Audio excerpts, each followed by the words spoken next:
Perhatikan situasi ini, suasana di kampus kelihatan semakin tegang. Sekumpulan pelajar sedang berdebat dengan amat serius mengenai suatu perkara.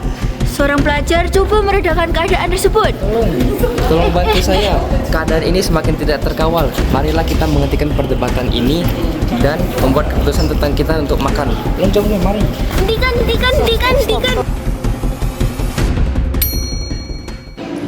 Salam sejahtera kepada semua. Nama saya ialah Elena Celestine Hartono. Nama saya ialah Zhang Huiqi. Nama saya ialah Liu Jiaxin. Nama saya ialah Tao Yihang. Nama saya ialah Li Jingyi. Nama saya ialah Zhang Jiayu. Nama saya ialah Victoria Norikwan.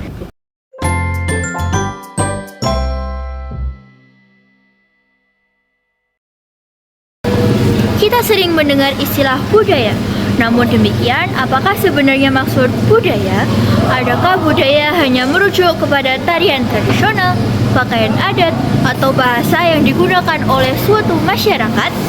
Atau adakah budaya juga merangkumi kebiasaan pelajar berkumpul dan berbual hingga larut malam? Perkara itu memang sering berlaku dalam kalangan pelajar. Tapi secara akademik, budaya merujuk kepada sistem nilai, amalan, kebiasaan, dan simbol yang diwarisi daripada satu generasi ke generasi seterusnya. Salah satu simbol budaya yang paling kuat dalam sebuah masyarakat ialah makanan. Pada hari ini, kami akan menunjukkan bahwa makanan bukan sekadar berkaitan dengan rasa semata-mata, tetapi juga mempunyai hubungan yang erat dengan latar belakang sejarah, aspek sosial, dan perkembangan ekonomi masyarakat. Hidangan kamu pesan kelihatannya sangat menyebalkan. Saya menyesal nasi kandar oleh sebab kita berada di kedai mamak. Hidangan ini merupakan pilihan yang sangat sesuai. Saya perhatikan hidangan ini bisa tengah dengan ayam. Pilihan lauk bagi nasi kandar amat berbagai, antaranya termasuk ikan, soto, telur, dan juga kambing. Namun begitu, apakah faktor yang menyebabkan nasi kandar sentiasa menjadi pilihan ramai? Nasi kandar bukan sekadar sejenis makanan. Hidangan ini juga boleh dianggap sebagai satu institusi sosial. Asalnya daripada komuniti India Muslim di Pulau Pinang sekitar abad ke-19. Apakah kehidupan hidangan ini berkaitan dengan sejarah penjajahan? Benar. Pada waktu Tersebut, penghijrahan pekerja India ke tanah Melayu telah membawa masuk berbagai rempah-racus, teknik masakan kari, serta sistem penjagaan makanan.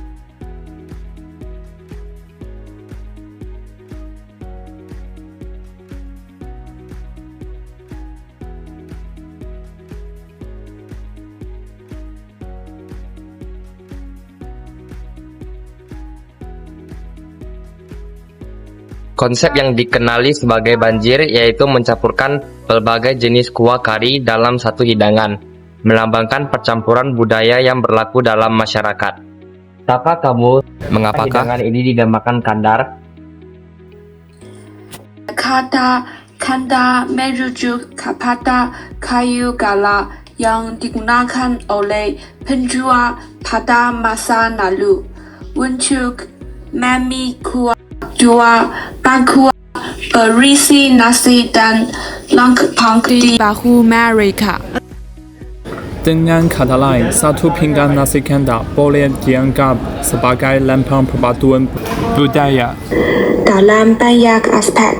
Memang demikian, hidangan ini diperkenalkan oleh komuniti India Muslim dengan pengaruh masakan dari Tamil Nadu yang terkenal dengan penggunaan Ramparatus yang kaya. Kedai Mamaka juga sering menjadi tempat masyarakat berkumpul dan berbincang. Benar.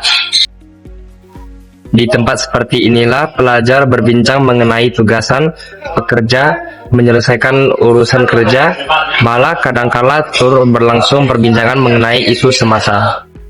Saya sering melihat masyarakat daripada berbagai kaum duduk dan makan bersama di satu meja. Inilah kepentingan makanan dalam masyarakat. Makanan mampu berfungsi sebagai alat penyatuan sosial. Bagaimanakah pula dari sudut ekonomi? Nasi Kandar merupakan contoh perusahaan kecil yang stabil. Banyak keluarga bergantung kepada perniagaan ini sebagai sumber pendapatan. Rantaian bekalannya juga luas, bermula daripada pembekalan beras dan rempah ratus, sehingga pada pekerja yang terlibat dalam penyediaan makanan. Pada masa lalu, sekitar tahun 1920 hingga 1930. Nasi Kandar merupakan makanan yang mampu dimiliki oleh golongan Pekerja dan buruh. Saya menambah satu lagi. Apakah sebab hidangan ayam gepuk menjadi begitu populer dalam masa yang singkat?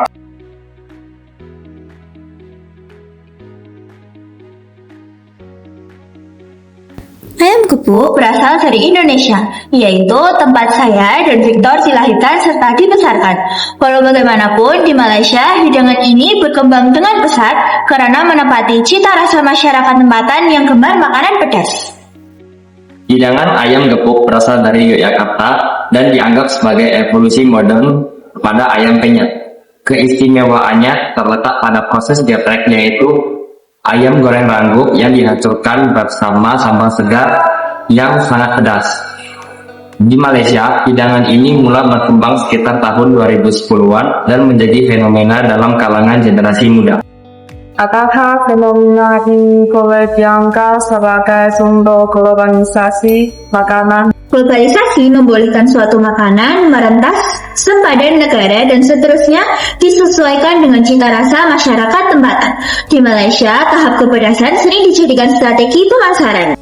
Selain itu, makanan pedas yang sering dikasihkan di media sosial Turut membantu meningkatkan popularitasnya. Media sosial ini menjadikan makanan bukan saja sebagai hidangan tetapi juga sebagai satu bentuk pengalaman hiburan. Hidangan ini benar-benar menguji tahap ketahanan seseorang. Rasanya sangat enak, namun kepedasannya amat kuat. Adakah tahap kepedasan di Indonesia juga setinggi ini? Ini merupakan tahap kepedasan yang paling tinggi, namun bagi saya, ia masih boleh diterima. Situasi ini menunjukkan proses penyesuaian yang berlaku dalam globalisasi makanan. Hal ini membuktikan bahwa generasi muda turut memainkan peranan dalam membentuk semula budaya makanan. Walaupun tradisi berubah, hidangan tersebut masih menjadi sebahagian daripada identiti tempatan. Tambahan pula, ramai pelajar memilih untuk menceburi perniagaan ayam gepuk karena modal permulaannya agak rendah dan permintaannya tinggi. Dengan kata lain, gerakan ini juga melambangkan semangat keusahawanan dalam kalangan generasi muda. Tepat kali. Ini merupakan salah satu metode kegemaran saya. Benarkah demikian? Penggunaan herba seperti lawang, kayu manis dan kuih dan bawang putih menunjukkan pengaruh perubatan tradisional Cina. Berikutnya ialah hidangan klasik yang mempunyai hubungan kuat dengan sejarah komuniti tertentu. Mengapakah hidangan ini menggunakan perkataan teh? Sedangkan ia sebenarnya sejenis sup. Istilah takutnya bermaksud caturan daging. Nama tersebut merujuk kepada tradisi menikmati teh bersama sup kebab ini. Takutnya di Malaysia berbeda daripada versi di China. Kuahnya lebih gelap dan menggunakan kecap serta ratus yang lebih kuat. Silakan. Ini berasal daripada komuniti Cina di Kelang pada awal-awal ke-20 pada masa lalu. Ia sering Makan oleh pekerja pelabuhan bagi menambah tenaga selepas bekerja. Dengan kata lain, pada asalnya hidangan ini merupakan makanan golongan bekerja Benar, banyak makanan tradisional sebenarnya lahir daripada keperluan ekonomi masyarakat. Masa kini, fakultas program daripada penyiaran kepada industri kuliner yang menyumbang pada sektor pelancongan, latihan bekalan, pengobatan, serta penghasilan produk komersial di masa Tidak semua masyarakat Malaysia menikmati hidangan ini. Walau bagaimanapun, hidangan ini tetap menjadi sebahagian daripada identiti negara. Kepelbagaian tersebut mencerminkan struktur masyarakat majmuk di Malaysia. Daripada nasi kadar yang melambangkan percampuran budaya, ayam kebo yang membentuk identiti generasi muda, sehinggalah baku teh yang kaya dengan sejarah, jelaslah bahwa makanan tradisional bukan sekadar berkaitan dengan rasa. Makanan juga merupakan simbol budaya sejarah, ekonomi, serta kebersamaan dalam masyarakat. Setiap sopan mempunyai kisahnya yang tersendiri dan setiap hidangan merupakan sebahagian daripada warisan. Kami daripada kumpulan setengah dozen mengucapkan Terima kasih.